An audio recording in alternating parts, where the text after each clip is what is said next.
这位夏海娜老师，她有个中文名字夏海娜，那她的中文也是非常she has been to Taiwan for many times, and she's the president of the Indian Taiwanese Alumni Association，有一个印度留台学生会的会长。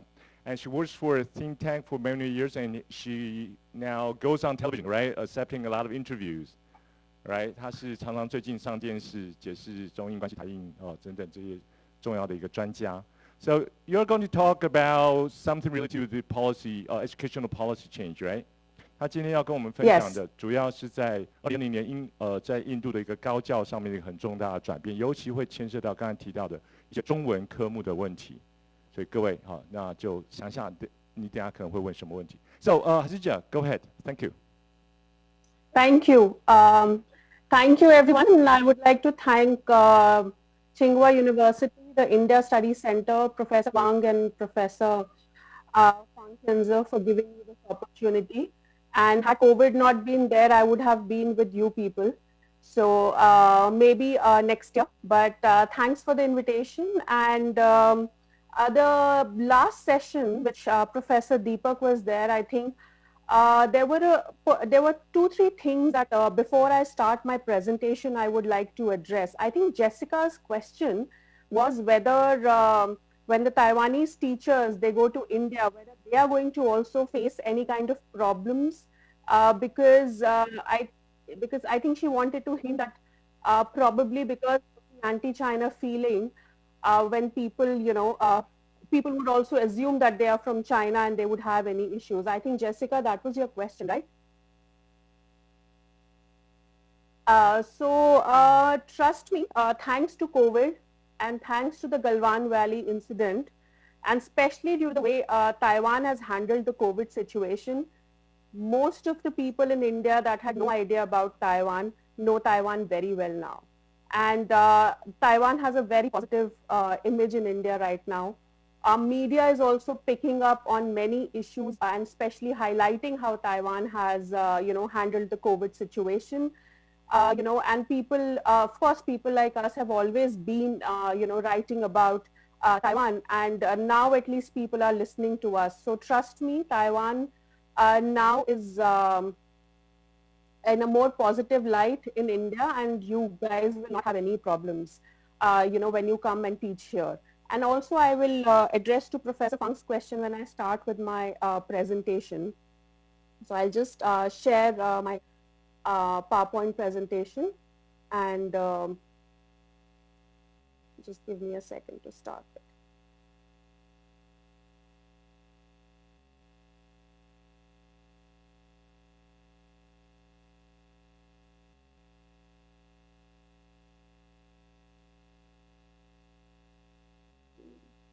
Not able. Can you now see my screen with the PowerPoint? Everyone? No. Cannot? Okay. Just, I don't know, is that a problem why I can't share my screen, because I've already clicked on sharing screen. Share screen. Sorry.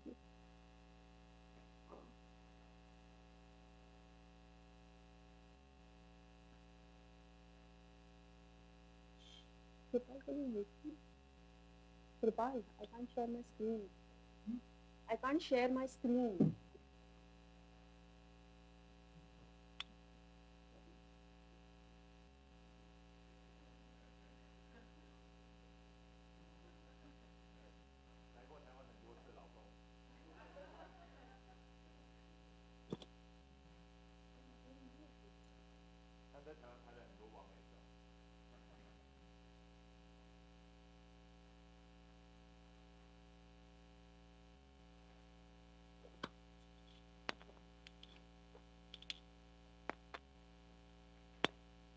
Okay.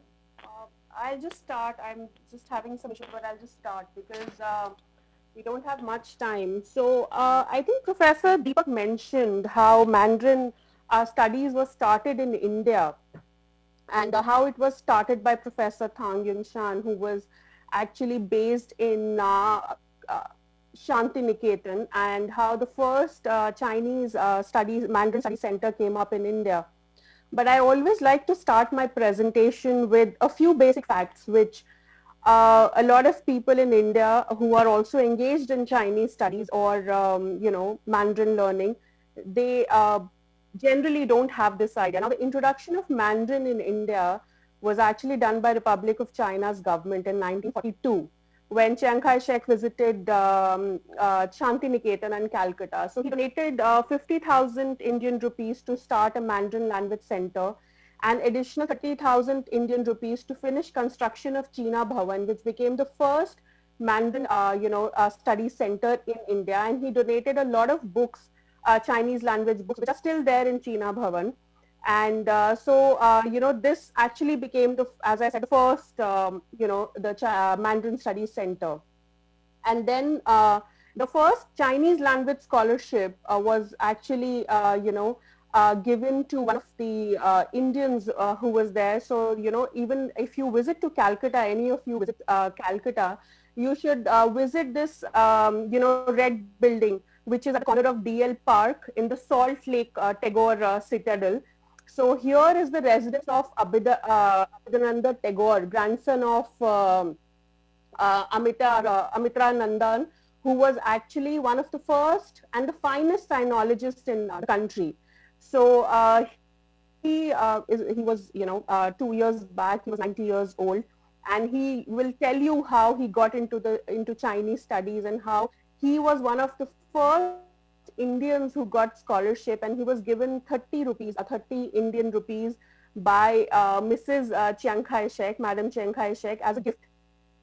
And, that is how they, raised funds to, start learning Chinese.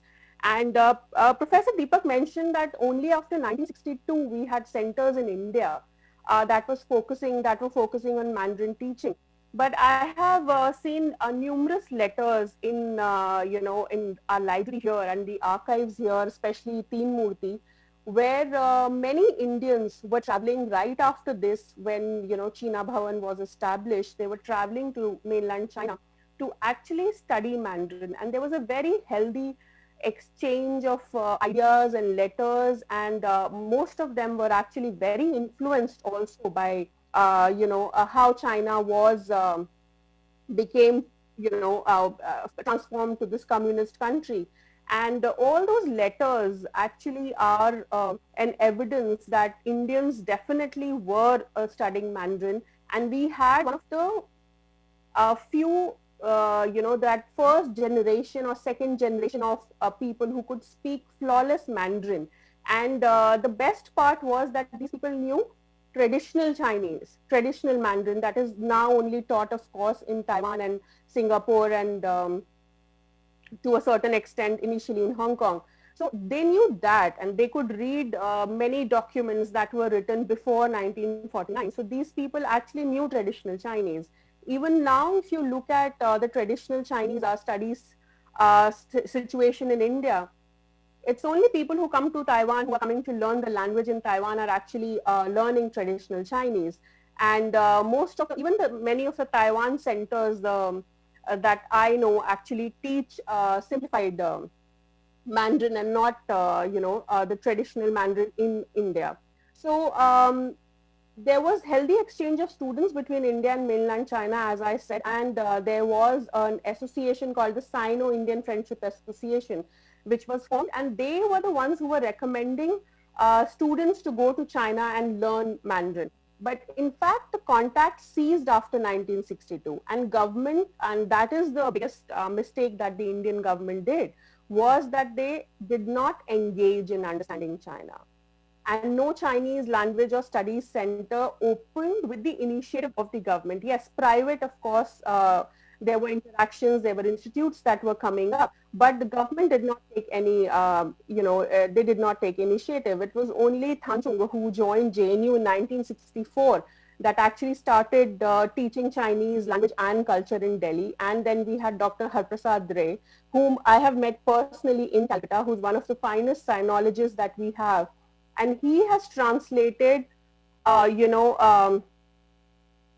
a lot of work, a lot of classical Chinese also. I think one of the rare people that we have in India who has translated so much. I mean, there are so many volumes. So I don't know. I don't. People either are not aware of him or they have not read his work. That somebody would say that India has not translated enough of when it comes to classical Chinese. He has translated a lot. I have used his work for my MPhil research, and for me, just translating Chinese works to English or Hindi is, of course, it's important, but it's if it's done only in looked at as only as translated work, I don't think that it is important that much because we need to understand China. I totally agree with Professor Deepak to a point where he says that we don't have enough, proper China centers, China studies. India has not paid attention. But the problem is that we went to the wrong place when it came to learn the language and also to try and understand the Chinese thinking. And here, definitely, my whole focus of this talk would be how Taiwan can come in here, and especially after the new education policy and after, this anti-China feeling that we are having, how Taiwan can actually take advantage of this and, try to capture Indian market when it comes to Mandarin learning or when it comes to understanding China. So there has been a boom in Mandarin learning in India. We cannot deny it. And if someone says that people are not interested in India, that's completely wrong. Be it the Galwan Valley or be it any anti-China, feeling that we have right now, Mandarin is one of the top languages that people in India want to learn. Now, there are, of course, reasons why they want to learn and why Mandarin is getting popular. There was, I know India is totally against the Confucius Institutes, but now the Chinese government has started, having these Confucius Institute under different names. So we have one in the lovely professional university. So there are two, and then, one was being planned with JNU, which was of course cancelled. So almost 20 universities in India, they offer Chinese courses, and among which 8 provide major in Chinese studies. So the contest of Chinese Bridge, the Chinese competition for foreign secondary school students, Indian, they have held 12 sessions. The contest of the Chinese Bridge for foreign, like I said, they have already concluded 18 sessions, and Chinese language learning is becoming a popular trend in India. And you can see a lot of reports. And in fact, the Chinese ambassador in India, he gave an interview to the Hindu on 31st March 2020 this year, when he said that India has become one of the most popular destinations of, where people are trying to learn Mandarin, and it has become very popular. And this is just the official Chinese data. And trust me, there are so many students, because sometimes, you have your profile on different social media platforms. So I get calls because they just know that I have done, my Mandarin in Taiwan. So they are ready to, learn from me. But, of course, I mean, I'm not someone who can teach Mandarin. So I get so many calls every day that, we want to learn Mandarin, we want to learn Mandarin. So it's, I would not accept the fact that Mandarin is not popular in India, and its popularity has not been affected in any way because of any anti-China, sentiment. Because people want to learn Mandarin because they know they can earn a lot of money. Now, there was a survey that was done in December 2018, and which was published in India Today. So now this, according to this data, Chinese language, so I mean, Chinese language experts, they got the maximum salary when it came to people who were earning after learning foreign languages. So there was an increase of 118.84% in the salaries of people who knew Mandarin to people who knew other languages. And only German, French came after, Mandarin. So Mandarin, if you know Mandarin, you can earn a lot, and people know that in India. I think when I was in Taiwan in 2019 and participated in this workshop, I gave an example of a Bollywood movie, Chopsticks, that was released. And, you know, a person asked this girl who is a Mandarin language interpreter, and that, why did you learn Mandarin? It's so difficult. Why didn't you learn any other language? She said, my father told me that you can earn a lot if you learn Mandarin. Now, this, you have to understand the Indian psyche when it comes to, you know, why they want to learn Mandarin. Trust me, they don't have any love for China, or they don't want to learn Mandarin because they want to watch Chinese movies. No, they want to learn Mandarin because they want to earn money. They know that Chinese companies are here in huge numbers. In Taiwan, a Mandarin is spoken. In Singapore, in a lot of countries, Mandarin is one of the languages that is spoken. And in India, you know, you can earn, they're giving a lot of money. When I started doing Mandarin, I still remember back in 2010, American Express was, you know, it offered me 80,000 Indian rupees per month just as a starter if I knew Mandarin language. So Mandarin language is it's very popular in India because people think that they can earn a lot of money.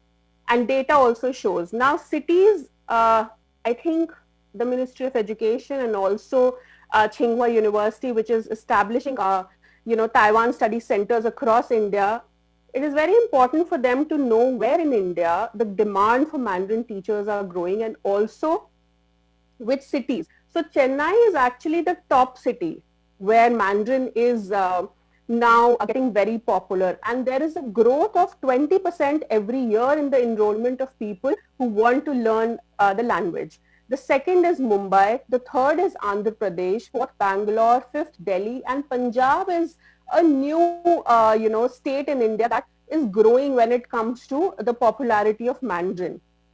Now, majority of the people who enroll in these private centers, and trust me, these private centers have people, Indian teachers who are teaching Mandarin after just a year or 6 months in China or Taiwan. And they are no good when it comes to, you know, being Mandarin instructors. I have learned Mandarin in India, I have learned Mandarin in Taiwan, and without any offense to anyone, I know what a difference it is when you learn, you know, Mandarin from Taiwanese teachers. I mean, whatever I have learned in a year, I think had I been in India, I would have not learned that in 4 or 5 years.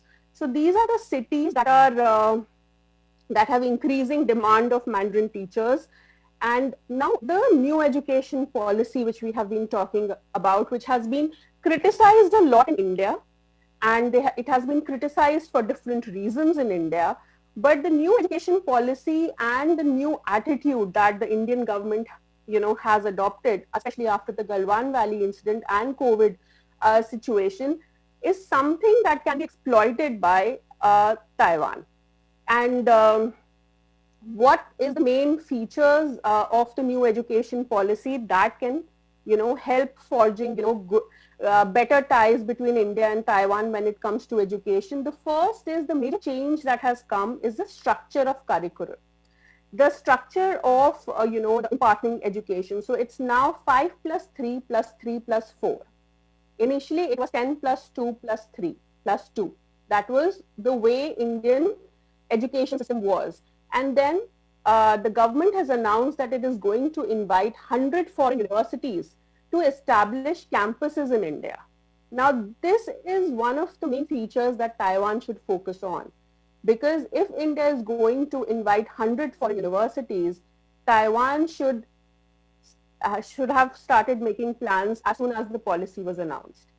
Now, this also includes that online programs can be given by foreign university, and there are many more features, including technical education when it comes to this new education policy. Now, like I said, there are some features that have been exaggerated, and there are some features that are probably not, you know, very positive. But this new education policy is has 2-3 features that are very important for Taiwan. The first, of course, is the establishment and the invitation to foreign universities to establish campuses in India. Just imagine having a Tsinghua University campus in India.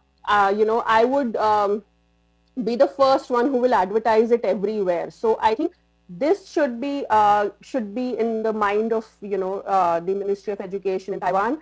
The second is the technical education, because India is now focusing, the document that was released with the new education policy said that there, whatever changes they are making, one of the main reasons why they are making this change is they are keeping in view the Industrial Revolution 4.0 and the new skills that will be required for this. Now, Taiwan can come in very handy when it is here. Now, many countries, including US, Australia, they welcome this policy.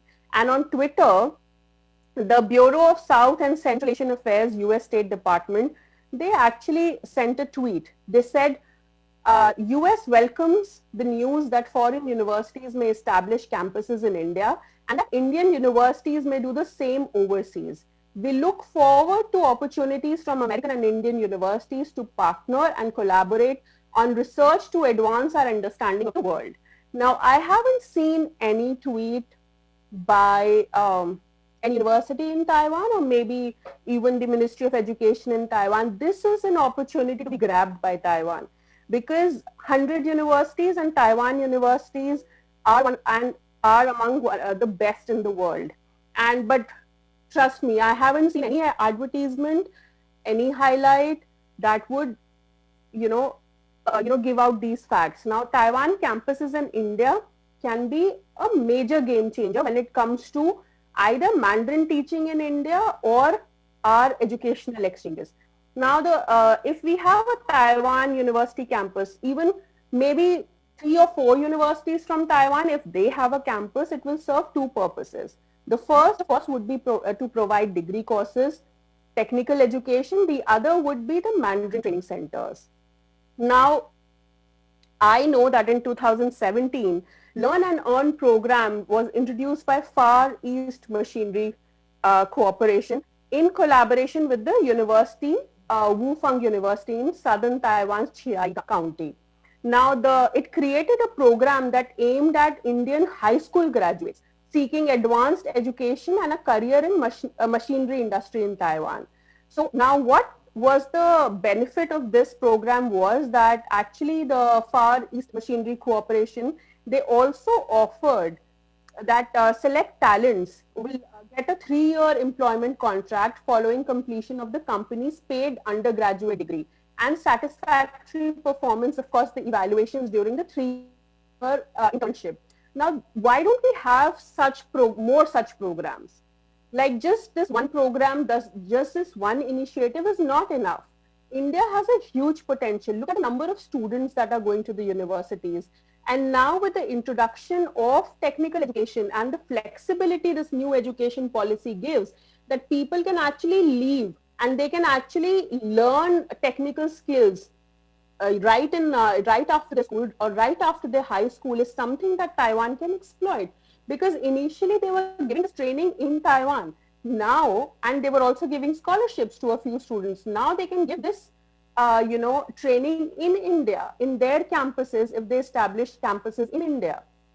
Now, these university campuses can also be centers of Mandarin teaching. And I think there will be no extra efforts when it comes to the Ministry of Education or Tsinghua University that is actually establishing Taiwan education centers in India. They can establish Taiwan education centers in these campuses. And of course, the process of establishing Taiwan education centers in Indian universities can continue. But if you have campuses, Taiwan university campuses, you don't need permissions, special permissions. You don't need to, really go meet people and then wait. And, sometimes things don't happen, but you can have educations, you can have Mandarin centers right in these campuses. And I think this will increase Taiwanese footprints in Mandarin teaching in India. So, Naranta, sorry, yeah, okay. Yeah. Samantha, we're running, actually we're already over time. Okay. Yes, can you, yes, and you've given okay, us so a lot of very good ideas. To sum it up. Yes, yeah, maybe 30 seconds, yes. Okay. Okay.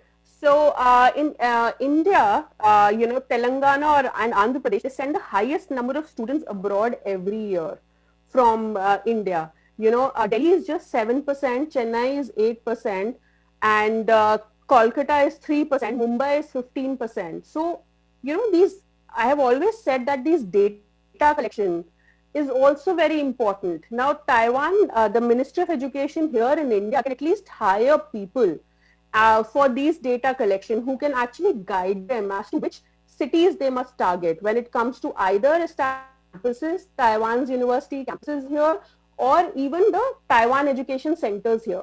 Because just focusing on Delhi or just focusing on NCR is not enough.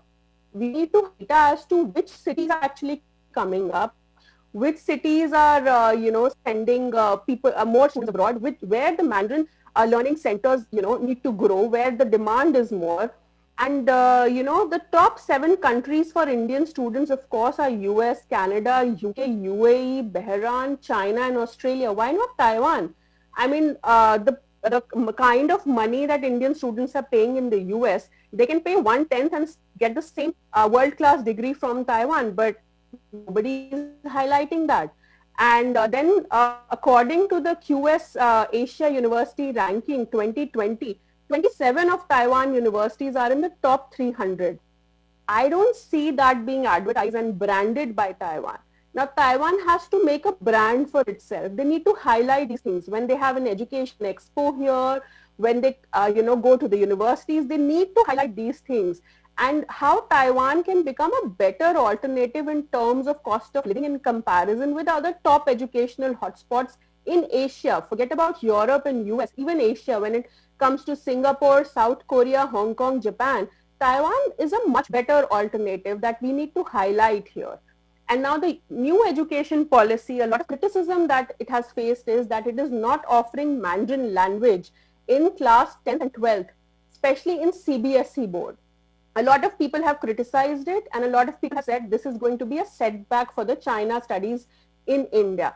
Now, because of my own personal interactions, I have got the information that this is not targeting Mandarin, this is targeting the Hanban and the Confucius centers in India. So this is where Taiwan can come in. Taiwan should make a proposal, the Ministry of Education should make a proposal and submit it as soon as possible to be an alternative to Hanban and the Confucius institutes that we have in India, which is the target of the government. The government is not targeting Mandarin teaching in India, but they are targeting Hanban and the Confucius institutes. And from class 6 to 8 still, CBSE is offering Mandarin as an elective. So if, Taiwan can offer an alternative, trust me, the government will right now jump and take it, because the government also wants to have a China, more understanding of China, and they understand the language is very important. So like I said, the Hanban and the Confucius centers are being targeted. Taiwan, we just have, 8 Taiwan education centers till now. I don't know where the problem is, because only the problem cannot be only from the Taiwanese side or the Indian side. It takes 2 to tango. So I think the proposal should be made. You should have a more proactive approach towards this, and propose to be an alternative to Hanban, because they even control what is being taught in the class, which teachers are being appointed. Now, Punjab, unlike the CBSE board, the Punjab School Education Board, they are saying that they are going to have Chinese language is going to be taught in every, city of Punjab. And it will be taught even in 11th and 12th standard in Punjab. And they are also going to offer, like, one school in every district is going to have Mandarin instructor in Punjab. So please target, Punjab. And because they want to really, they're looking for Mandarin language teachers, but they don't have, because now they cannot invite them from China. So Taiwan again can come in here. ITBP is looking for language instructors, and they have been instructed not to have any from China. So Taiwan again can pitch in here. Taiwan has to make pitches. Taiwan has to pitch in here. If not now, under the new education policy, under the new circumstances that have developed after COVID and the Galwan incident, if we cannot even now come and pitch in and be an alternative to Hanban and the best alternative that India can have, so we have to project all that. And even MOE has to streamline the language scholarships that it is giving. And trust me, not everything is achieved by following the rubric in India. So Okay. you need to identify the people, you need to identify who to approach, and who can help you and how you can get in.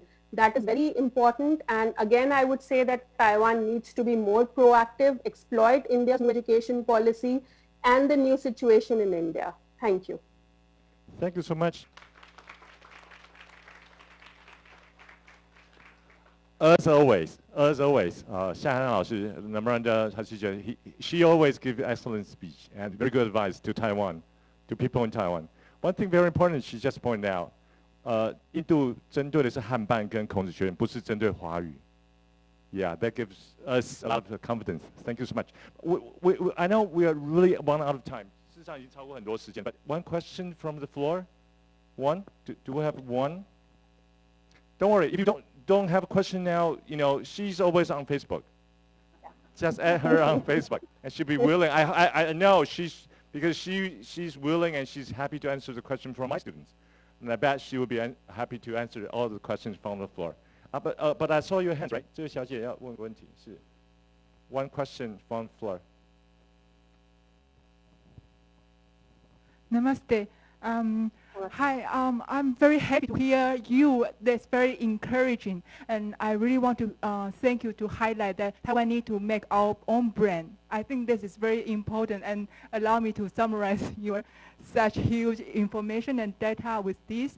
I'm very curious to know from you as an insider of India, is there any system that evaluate or set, how to say, qualify a Mandarin language teacher in your national education system? Because I was in Bangalore, and I tried to promote myself as a Mandarin language teacher.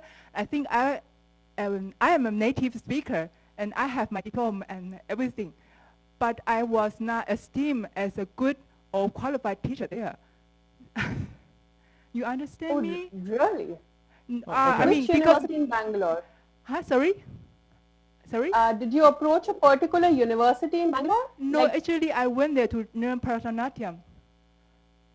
Okay. And maybe my circle is quite limited, and I didn't approach to too many people.